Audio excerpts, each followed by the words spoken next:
Alors bonjour, aujourd'hui on va voir comment identifier ces trois substances-là, c'est-à-dire est-ce qu'une substance est un acide, une base ou un sel. C'est trois catégories de substances qui sont des classiques en chimie et il y a des moyens de les identifier et on va voir ça en détail.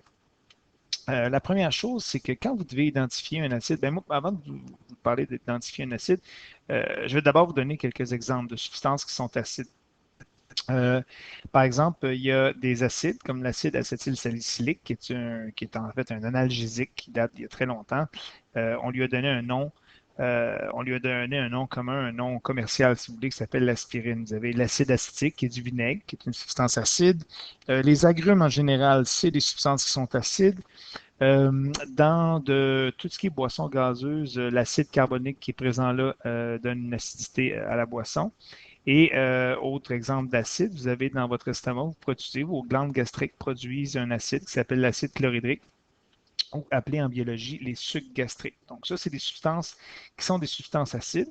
Et on va dire que c'est des substances, là, c'est un peu flou pour vous d'en parler comme ça, là, mais qui libèrent des ions H+ en solution pour faire une dissociation ionique. Je vous explique ça. Euh, une bonne façon d'identifier des acides, c'est qu'en général, et ce n'est pas toujours le cas, mais en général, un acide va commencer avec un ion, un ion hydrogène H+, qui lui va être lié à un non-métal. Ça, c'est une façon de reconnaître un acide par sa formule. Et les acides, ce sont des électrolytes. C'est des substances qui se dissocient en solution et qui libèrent des ions H+. C'est pour ça, tantôt, quand je vous parlais des substances acides, je vous disais des acides, c'est des substances qui vont libérer des ions H+ en solution. Ben, un acide chlorhydrique, lorsqu'il est là sous forme solide, mais lorsqu'il est dissous dans l'eau, il va libérer des ions H+. Tout comme, par exemple, l'acide nitrique, qui possède un ion hydrogène, il va le libérer en solution et il va également libérer un ion nitrate. Mais, encore une fois, libération d'ion H+, ça donne son caractère acide. L'acide sulfurique possède des ions H+. Donc, en général, quand vous avez un H en début de formule, c'est pour identifier un acide. Donc, un hydrogène, un ion hydrogène, avec soit un non-métal ou soit un ion polyatomique. Euh, une exception à cette règle-là, vous avez l'acide acétique, qui est en réalité ce qu'on appelle du vinaigre communément. L'hydrogène est placé à la fin. C'est lié à l'ion acétate qui est ici. Et l'hydrogène, lui, est placé à la fin. C'est vraiment une exception. Mais ce qu'il faut retenir, c'est qu'il y a quand même toujours des ions hydrogène qui sont libérés. Dans le cas de l'acide acétique, l'ion hydrogène est placé à la fin. L'acide bromique, encore une fois, vous avez l'ion hydrogène qui est placé au début. Les propriétés des acides, ils vont rougir le papier tournesol. Donc ça, vous êtes au courant de ce phénomène-là. Une substance acide va rougir un papier tournesol bleu. Ils conduisent le courant, puis la raison pour laquelle les acides conduisent le courant, bien, on le voit ici, c'est parce qu'ils se dissocient en milieu aqueux, donc dans l'eau. Donc, le fait qu'ils produisent des charges va rendre la solution conductrice, donc ils conduisent le courant, bien important. Ils réagissent avec les métaux. Je ne sais pas si vous avez déjà entendu parler d'un sous oxydé, les sous noirs qu'il y avait auparavant. On les plaçait dans des boissons gazeuses. Puis l'acide carbonique à l'intérieur de la boisson gazeuse se trouvait, entre guillemets, à nettoyer le sous, à réagir avec le métal. Et les acides, c'est une de leurs propriétés de réagir avec les métaux en dégageant justement du dihydrogène sous forme gazeuse. Donc, ils réagissent avec les métaux, les acides. Ils ont une odeur et un goût piquant. Bon, c'est quand même pas si précis, mais oui, ils ont une odeur et un goût piquant et surtout, ils neutralisent les bases. Ça, on va voir ça un petit peu plus tard dans le cours. Mais quand même, les acides neutralisent les bases et inversement, les bases neutralisent les acides. Pour reconnaître des bases, c'est surtout une présence d'ions hydroxydes, des ions OH-. Donc, par exemple, je vous donne des exemples de bases. Souvent, les bases, on va les associer à tout ce qu'on appelle savon. Donc, vous avez les savons à lessive, les savons à vaisselle. Vous avez les débouches conduits aussi. C'est des bases qui sont très fortes, qui vont dissoudre les substances organiques comme les cheveux, par exemple, dans les tuyaux. Vous avez du bicarbonate de soude, qui est une base. Vous avez l'ammoniac, c'est des détergents très forts. Vous avez de la chaux, de l'eau de javel, encore une fois. Donc, c'est des substances qui sont basiques et des substances, comme je le disais tantôt, qui vont libérer des ions hydroxydes en solution. La raison pourquoi il libère des ions hydroxydes, bien, vous en doutez, c'est parce qu'il y a justement un ion hydroxyde identifiable dans sa formule moléculaire. Donc, par exemple, l'hydroxyde de sodium que vous voyez ici, il libère des ions Na+, et OH-. Je vous dirais qu'en général, n'importe quel métal lié à un ion hydroxyde va être une base. Donc, ici, vous avez l'hydroxyde de potassium, vous avez le trihydroxyde d'aluminium, et chacune de ces bases-là, en solution, donc sous forme solide, ils ne conduisent pas le courant, mais une fois qu'on les met dans l'eau, ils libèrent des ions et vont produire le passage du courant. Donc, même chose ici, vous avez une autre base qui libère des ions OH-, etc., etc. Les propriétés des bases. Les bases vont bleuir le papier tournesol. Donc, un papier tournesol rouge va devenir bleu en présence d'une base. Évidemment, les bases conduisent le courant. C'est la même chose que pour les acides. S'ils libèrent des ions en solution, ben, c'est parce qu'ils sont conductrices. Donc, les bases conduisent le courant. Ils ne réagissent pas avec les métaux. Les bases sont visqueuses. Visqueuse, le phénomène d'être visqueux, c'est un peu glissant au toucher. Donc, un peu comme de l'huile, si vous voulez. Je ne sais pas si vous avez déjà touché à des... ben, pensez à du savon en vaisselle, tiens. Savon en vaisselle, de l'eau de Javel. Il faut éviter de toucher avec les doigts. Mais si vous y touchez, vous allez voir que c'est très glissant au toucher. C'est très visqueux. Un peu comme si c'est huileux. Un peu comme du savon en vaisselle, si vous voulez. Donc, c'est visqueux au toucher.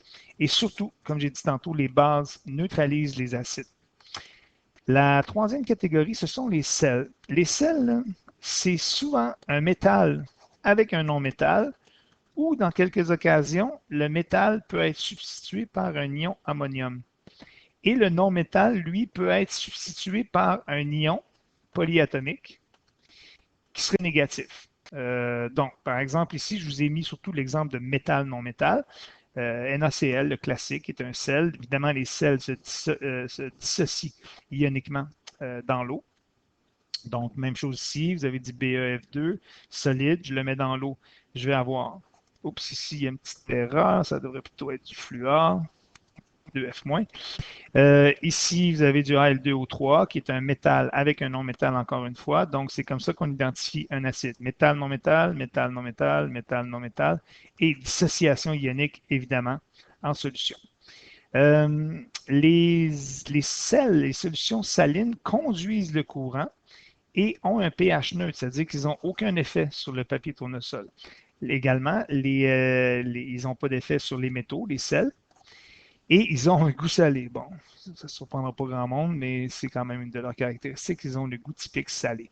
À ne pas confondre, par exemple, avec une solution non électrolytique. Une solution qui peut être non électrolytique, mais neutre également, mais ce ne serait pas un sel. C'est-à-dire que du sucre, de l'alcool, ce sont des substances qui ont un pH neutre, mais ne conduisent pas le courant, donc ne pourraient pas être considérés comme des sels. Donc, très important de, oui, être neutre, avoir un pH ni inférieur à 7, ni supérieur à 7, mais de conduire le courant également pour les sels. Très important. Petit rappel pour l'échelle de pH. Donc, un pH, l'échelle de pH va de 0 à 14. Un pH neutre, comme les sels, par exemple, serait ni acide ni basique. Vous aurez ici des substances près de pH 0, 1 qui seraient des substances fortement acides. Et ici, vous avez à droite des substances qui seraient fortement basiques. On va dire faiblement basiques autour de 7 points, c'est-à-dire 8, 9. Et on va dire faiblement acide autour de 5, 6 de pH. Donc, plus on s'en va vers les extrêmes, plus c'est élevé comme caractère acide ou basique. Petits exemples ici. Donc, je parlais de l'acide chlorhydrique dans l'estomac. Bon, ici, c'est plutôt concentré, pas comme celui dans l'estomac. Vous n'avez pas de pH 0 dans l'estomac. Mais au niveau molaire, par exemple, on peut le produire en laboratoire. C'est très, très acide. De l'acide à batterie, du jus citron, donc de les boissons gazeuses, du thé, du café. Donc, voilà, le lait. Je pense souvent à tort que le lait est basique, mais il est légèrement acide. Et puis, si vous allez vers les substances qui sont les plus, le sang est relativement, très faiblement basique. Le savon, évidemment, l'ammoniac, tantôt j'en parlais, l'hydroxyde de calcium, l'hydroxyde de sodium molaire. Donc, vous avez des substances qui sont extrêmement acides ou extrêmement basiques dans ces cas-là, avec l'eau pure, l'eau distillée, H2O, qui aurait un pH de 7. Tantôt, je parlais de neutralisation. Souvent, et les gens vont avoir des brûlures d'estomac. Ils ont des sucs gastriques qui vont remonter soit dans leur œsophage, soit vont irriter la paroi interne de leur estomac. Et on va neutraliser ça avec des bases. Tout ce que vous avez, Rolaids, Tums, Pepto-Bismol, ça, ce sont des bases. Donc, ici, vous avez un acide, vous l'avez ici, de reflux, et on va prendre des bases pour pouvoir neutraliser. Puis, ce qui est intéressant, donc, vous avez, des fois, le pH peut être de 1 pour un acide chlorhydrique au niveau de l'estomac, donc c'est très élevé. Puis, vous avez des bases ici que vous achetez en magasin et que vous pouvez ingérer qui vont vous aider à neutraliser l'acide. Dernière petite chose, on va insister là-dessus, mais je veux quand même, plus tard, c'est-à-dire, mais je veux quand même l'introduire. Une base va neutraliser un acide et va toujours donner deux produits à la réaction.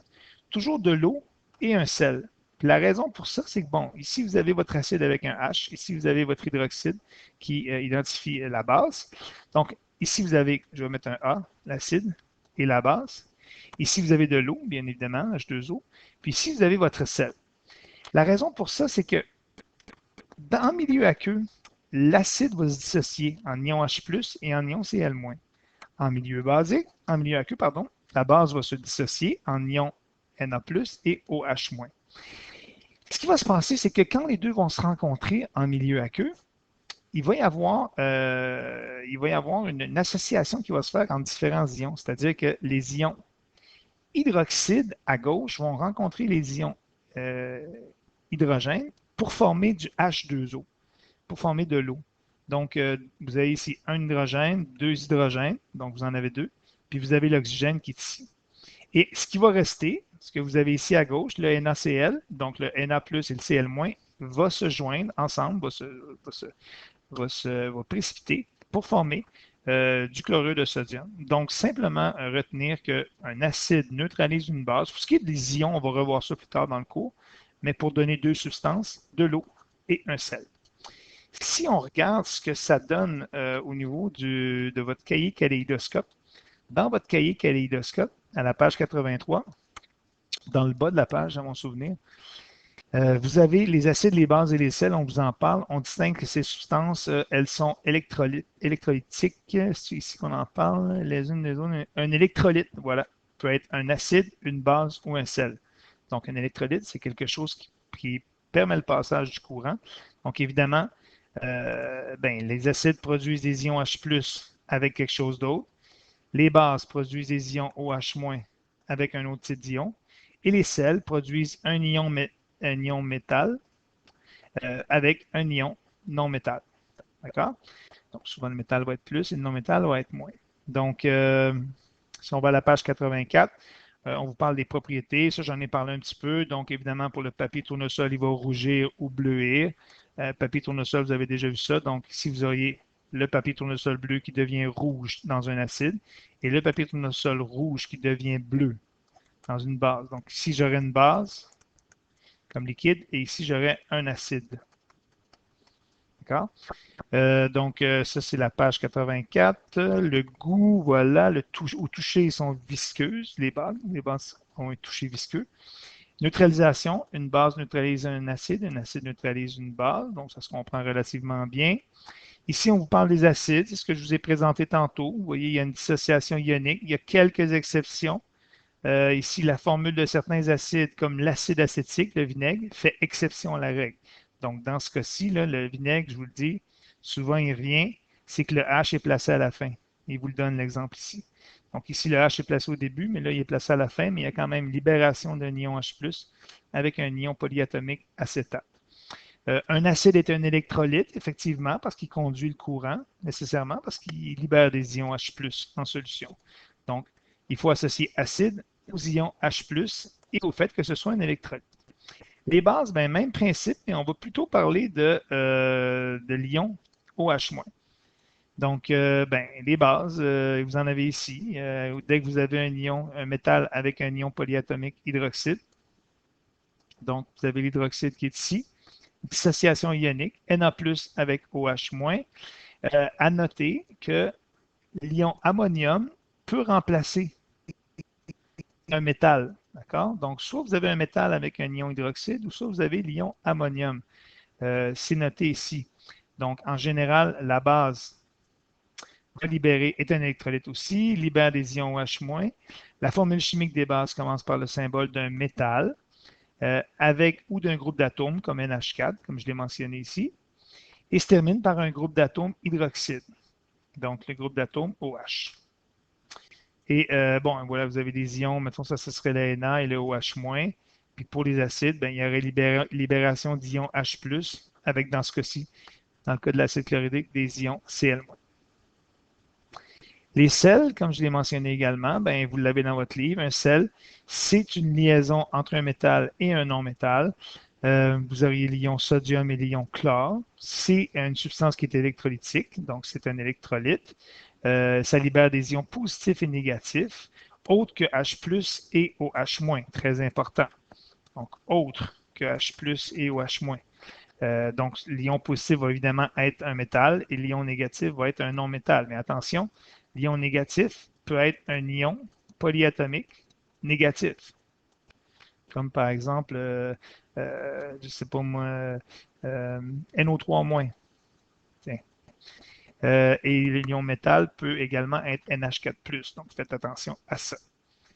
On termine avec la page 85. Une formule chimique des sels commence par le symbole d'un métal, suivi d'un non-métal ou d'un groupe d'atomes autre que OH-. Donc ici, j'aurais un métal. Comme je le dis, un O3-, il est là. Ça, c'est un ion polyatomique avec un métal avec un ion polyatomique. Et il peut arriver que le métal soit remplacé par l'ion polyatomique ammonium, c'est-à-dire le NH4. Voilà.